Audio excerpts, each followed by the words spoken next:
which was 52 gardens across Australia and New Zealand, and that was about 58% of the membership of BCARMs, which was really, really great. We thank everyone for participating in the survey. It was really nice to see your comments and your feedback, and it's given a lot for BCARM to think about and help drive the projects that we're going to work over the next year or so. We had a good spread of roles, so it was nice to see feedback from collection curators, volunteers, presidents of friends groups, records officers, and the like. We had a question around what were your key focus areas for plant collections management, and this kind of bubble diagram shows us the range of comments that you gave us. The bubbles don't represent anything in particular, but what you can really see from that is running a botanic gardens is a pretty complex thing. There's a lot of elements there to do with labelling and climate change, how we look after our trees, public engagement. So there's lots of inputs and outputs, and every garden has its own unique challenges in these different areas, but together we might be able to answer some of those for you. I'll just go back, and one of the really good points that came out was valuing botanic gardens, that we're a specialist place. We have key roles in education, conservation and research. We're not just a pretty place and not a pretty park. And I think the role of BCARMs is to really advocate for that and help our management, a lot of us work in local governments, to get that valued more than what it really is at the moment.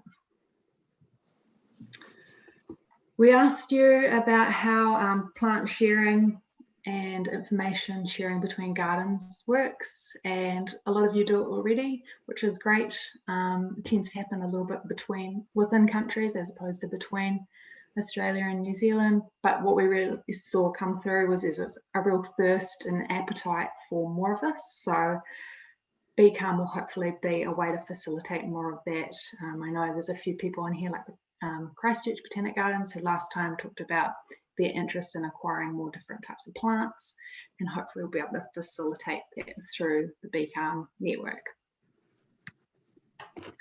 We asked you about, do you have a living collections policy or a plan? A lot of you do, but some of you don't. And we had various comments to kind of unpack that. And what that has highlighted for BCARM is that we really need to think about reviewing the BCARM's toolbox, Living Collections Toolbox, which is available on the BCARM's website. That document is a little bit too general, and it's probably not tailored for some of these small regional gardens that we have in our network. So I'm putting it out to you as part of this network, that if anyone is interested in participating in a bit of a review of the toolbox, we're taking expressions of interest, and we'll probably start to work on this in the latter half of this year. I've got some other meaty projects to get through in the next few months. Now, we also asked a little bit about what are the barriers to managing your collections, and these are kind of a few of the things we saw. Often we see time and resources as a common one, and I think no botanic gardens anywhere will ever say they have enough resources and time. But what we pulled out of this was, we think developing a really robust toolbox for living collections management, getting that process and that policy around your plant collections might help to alleviate some of these issues and allow you better opportunities to leverage funding and things like that. We also asked you, are there adequate horticultural skills in industry for collection curators? And I'll just really lightly touch on this. Most of you thought no, but some of you thought yes. So this is an issue that has kind of been around for a while now.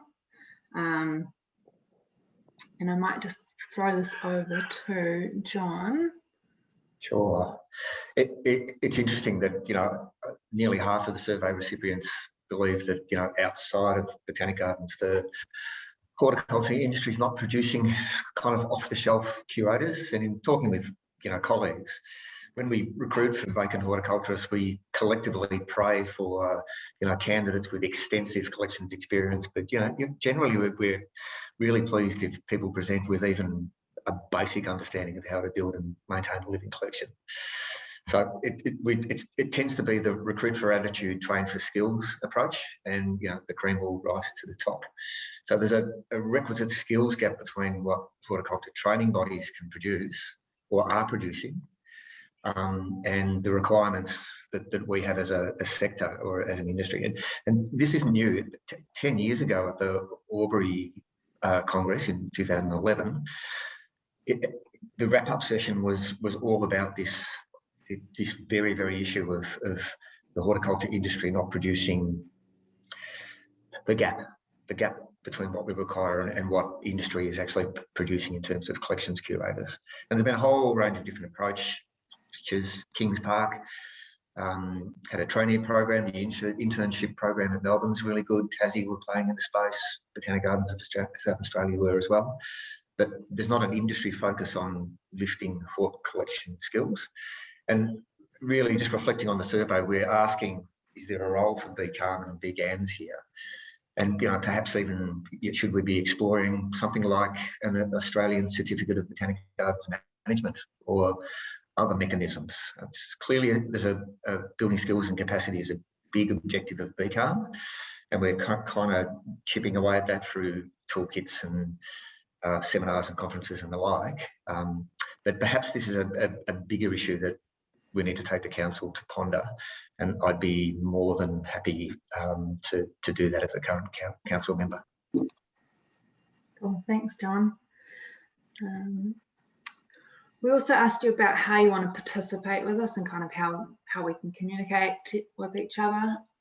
So we proposed a few options, some kind of 24/7 specific forum, workshops, seminars, using existing forums like the BGCI one, articles in the BGANs magazine, and then mentoring. So there was nice to see that everyone is kind of interested in some or all of those, and we're going to start to investigate some of those. The next Botanic Gardens magazine, there's an article from me about how Auckland Botanic Gardens reviewed their plant collection guidelines, so that might just spark some conversation and some interest in one of the ways you could approach it. We've obviously started these regular seminars, and we hope to expand those over the next year. You also gave us the most amazing spread of workshop topics and ideas. So we probably got about 3 years worth of topics that we could really get into. So we'll look at putting together a bit of a calendar for the next year of some of these topics. But we're also reaching out to you guys to say, do any of you want to present on some of these topics? Obviously, I can't present on all of these. I'm not an expert in all of these topics. Some of our committee members could, but we're also keen to hear from you guys. So if you are passionate or interested in any of these topics or ones that aren't here, we'd love to hear from you. We're hoping to do a similar format to this, a little 15-minute talk and then 20 minutes of discussion. So it's a no fuss, no pressure kind of thing. So we'd love to hear from as many of you as possible. We also got some kind of additional feedback from the survey, and that was really great to see some extra comments, things that are not specifically collection focused, but other things that you'd like support and assistance with. So one of the ones that I was really interested in here was mentoring. So maybe we have some kind of buddy system between gardens, and BCARM can facilitate those contacts and those networks. So some other things for BCARM to work on and talk about further. So this was kind of just a real whirlwind of the survey. I'm going to send out the full survey after this seminar, and you can kind of have a look at some of the other questions and results. These were just the ones that we thought were really interesting and pertinent to you. But the next steps for BCARM is we do have some vacant positions on the committee, and we're always thinking about future-proofing the committee. So if you are interested and being a part of the committee. I'm happy to take expressions of interest. As I mentioned earlier, we're looking to review the Living Collections Toolbox. So again, if anyone is interested in joining that working group, we'd love to hear from you. What you're going to hear about next is implementing the regional database project across the network, starting with Victorian Gardens, which is really exciting. We're hoping to facilitate more of this network sharing, and one of the avenues we're going to look at first is whether we can use social media or a forum to have that easy access way of communicating. So we're looking for support to moderate that type of thing. That's really important to have someone always having a look that those questions are being answered and you're not left high and dry. Otherwise forums don't tend to work very well. And our other idea is to pursue this idea of workshops and seminars throughout the year using those talk topics. And so I'm putting a call out now, and I will continuously put that out, that if anyone would like to present, we'd love to hear from you. You've all got amazing knowledge and experiences to share, so we'd love to hear from you. So that's it from the survey perspective. Are there any immediate questions that anyone has regarding the survey? Feel free to just wave your hand or jump in. Otherwise, we might jump into... I'm good. Can I jump in, Emma? Yeah, go for it, Peter. Just wanted to highlight, in terms of presenting, I don't think we're not looking necessary for people who think they're experts. It could be people who don't think they're experts, but I find from my own experience having to present, I actually learn a lot from it personally every time. So one way to learn is actually present. So it's an encouragement for those and people bring unique experiences to these sorts of things. So I'm just saying, people who think they can have a go at something, I would be encouraging that personally. So just to try and get people getting past their maybe past their discomfort zone, maybe you call it that, just to give it a whirl. That's all. Yeah, that's a great point. I think one of the things I've learned being in part of this group is pushing yourself outside your boundaries, and sometimes just giving a crack is a really good experience. So don't be frightened if you haven't done it before. So I'm going to hand over to Tex, who is going to start us off for the database presentation. Excuse me, Emma. It just says on my screen that the meeting will end in 10 minutes because we don't have a Zoom Pro account. So if you get logged out in 10 minutes, we'll just come back in through the same link, okay? The same link, okay. Yeah, so if everyone caught that, we will get bumped out in 10 minutes. I'm not sure why, but just click back into the link and we'll carry on. Right. So, thank you, Emma. Can everyone hear me? All right. Oh, nothing? Yep. Yeah, no, I've been getting some messages about my audio, so if it drops out, just let me know. But thank you, everyone, for having me, and thank you for Emma for having me along, and great to see so many faces on the screen, so many people engaged in this collections management space, this ongoing kind of discussion. Emma, I'm going to need you to pass the hosting rights over to me, if that's okay. yeah, aim on your seem to have. Oh, hold on. It's a good point, Peter, that it's always a learning experience. I think virtually presenting is the ultimate learning experience.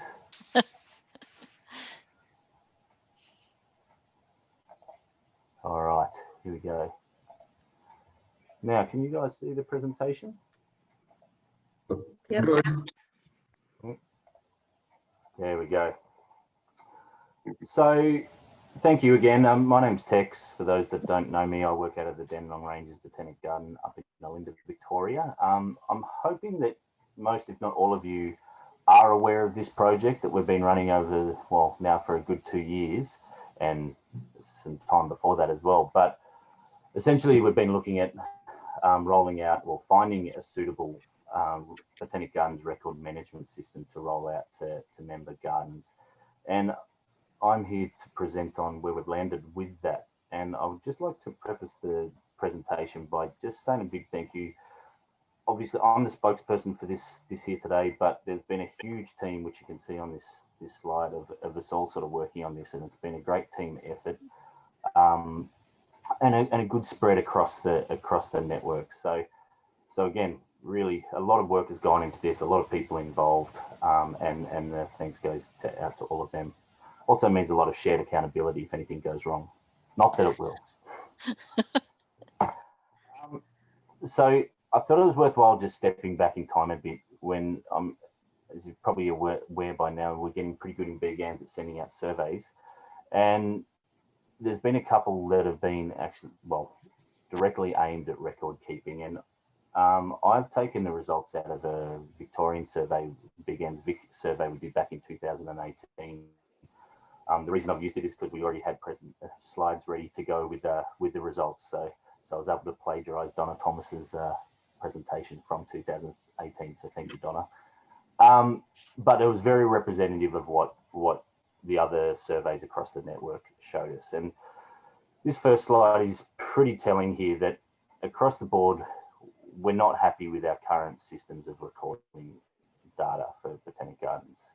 And as we move on from that, some of the summary that we had was that, you know, people don't know how many plants they have within their collections. They're not well documented.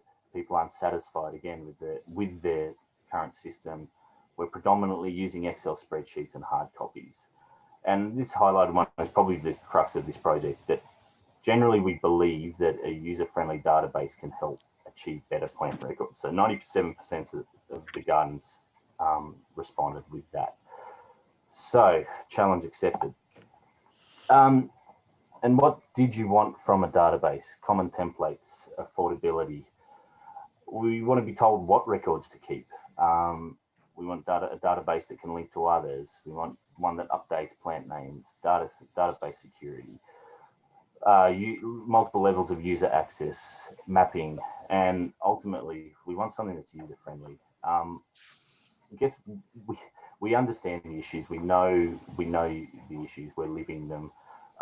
We didn't want to roll out something that would present as a cumbersome spreadsheet again. You know, we wanted something that was user friendly. So the process we've undertaken, which again has been happening over the last 2 years,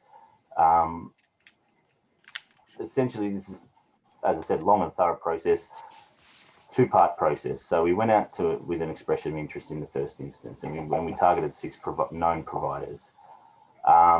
From that, the evaluation team assessed all of them as actually worthwhile to explore further through a tender process. So in 2020, the request for tender was sent out to the same providers. We evaluated all the responses and shortlisted down to 3. Those three providers were then invited to all present to the evaluation team and demonstrate their product. And it was the evaluation team, but we also asked a couple of regional garden representatives to come in, again, to apply that lens of fresh eyes, but also through the lens of that end user, these are the people that are going to be using this system. We want to make sure it is what they want, what we all want. So pretty shortly after those demonstration sessions, we were able to identify a preferred supplier. And as of early this year, we presented this to council and got the approval to progress. So who is that? Oh no, I'm one ahead of myself. I thought it was worthwhile just mentioning the criteria that we evaluated all the tenders against, and without going through it all, I just want to point out again, the user experience was pretty high on the agenda through all of this. Obviously, we had to assess the system and that it was rigorous enough to be able to cope with the demands of and the complexity of Botanic Gardens records. But we wanted it to be something that was appealing to use. We want it to be something that came with the training and access to support and all of those other bits and pieces. So we had a really a pretty complex evaluation matrix that we used to assess all of the tenders. But and then from there we actually had some lengthy discussions about whether the evaluation matrix had landed us in the right decision, and then obviously the follow-up demonstrations was the final part of the assessment. And this is who we have gone with. Now, we do have some representatives from the team on the call today. So the product is called Hortus, and the company behind it is Botanical Software, who are a subsidiary of Candide. Some people may be aware of Candide. It hasn't really launched in Australia yet. I'm sure Havard and crew will explain it a bit better, but Candide is essentially a horticultural focused online platform with a lot of staff and backing. So Botanical Software itself, a subsidiary of Candide, and they have this product called Hortus. And what we liked about the product was this, that firstly, I sort of just touched on it then, but organizational capacity. This is a new product within the industry, but it comes with a lot of experience. The Botanical Software team itself are a formidable team with a lot of long-term knowledge and experience in the industry, but then with that partnership with Candide, which is again a much bigger employee base. The company themselves are very user focused. The end user, the user experience, they've built this system. They want to know who their user is, and they want to make sure they're doing the right thing by us. It's a cloud-based system that you log into with just essentially a URL. It's a mobile-first philosophy, so it's designed to be used in the field. Again, usability, it's interactive, it's intuitive. They have multiple levels of access with every garden.